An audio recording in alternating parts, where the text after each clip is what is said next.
नवाब शाह से रिपोर्ट कर रहे हैं मोहम्मद आजम भट्टी। फखर न्यूज़। जमात इस्लामी पाकिस्तान के अमीर हाफिज नईमुर रहमान की अपील पर मुल्क भर की तरह नवाब शाह में भी मकबूजा कश्मीर में भारतीय फौज के गाजबाना कब्जे के खिलाफ स्टेशन रोड पर एहतजाजी मुजाहरा किया गया, जिससे खिताब करते हुए जमात इस्लामी पाकिस्तान के deputy general secretary Mumtaz Hussain Sahto advocate ने कहा कि बरसगीर हिंदुस्तान की तकसीम के तयशुदा मुआहिदे की अंग्रेज साम्राज्य ने खिलाफ वर्जी करते हुए मकबूजा कश्मीर को पाकिस्तान का हिस्सा बनाने के बजाय भारत को दे दिया।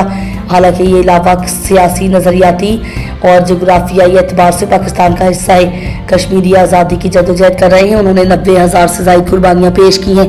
भारत ने अक़वाम मुत्तहिदा की करारदादों को हमेशा नज़रअंदाज किया है। अक़वाम आलम ने भी कश्मीरियों की आज़ादी के लिए अपना किरदार अदा नहीं किया।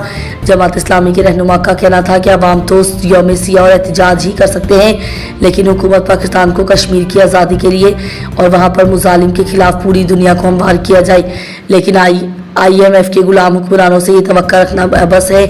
कौम जमात इस्लामी का साथ दे, इंशाअल्लाह हम यौम सियाह की बजाय आज़ादी कश्मीर और तकमील पाकिस्तान का दिन मनाएंगे।